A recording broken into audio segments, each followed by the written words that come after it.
Nhà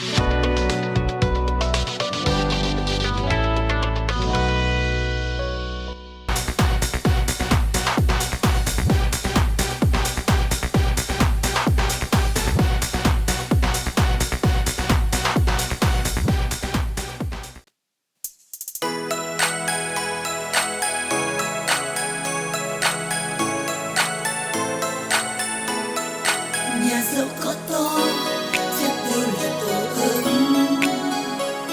Một mình chưa chắc đã cô đơn, chỉ cần ngồi yên ngắm nhìn đêm cười. Xung quanh bao nhiêu người thương, làm ai đó vui cũng làm chính mình vui. Rồi tình yêu sẽ đến sau, hãy mở lòng ra sẽ nhận rất nhiều.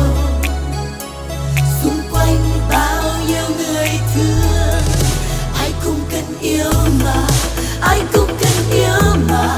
Cứ trao yêu thương rồi sẽ gặp ai đó cho riêng mình. Ai cũng cần yêu mà, ai cũng cần yêu mà. Cứ trao yêu thương rồi sẽ gặp ai đó cho riêng mình. Ai cũng cần yêu.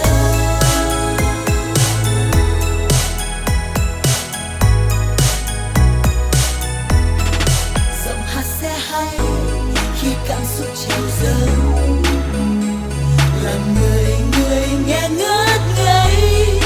Cánh chim hoài bay giữa trời cao rộng, cũng sẽ có lúc gặp đôi. Nhưng mong kiếm ra một ai đó hiểu ta, hãy hiểu người ta muốn yêu. Hãy mở lòng ra sẽ nhận rất nhiều.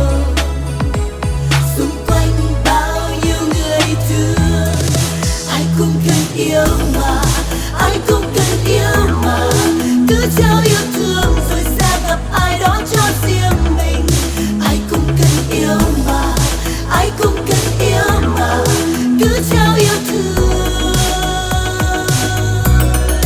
Ai đang cần yêu, hãy là người đáng yêu. Hạnh phúc sẽ đến với người biết sẻ chia.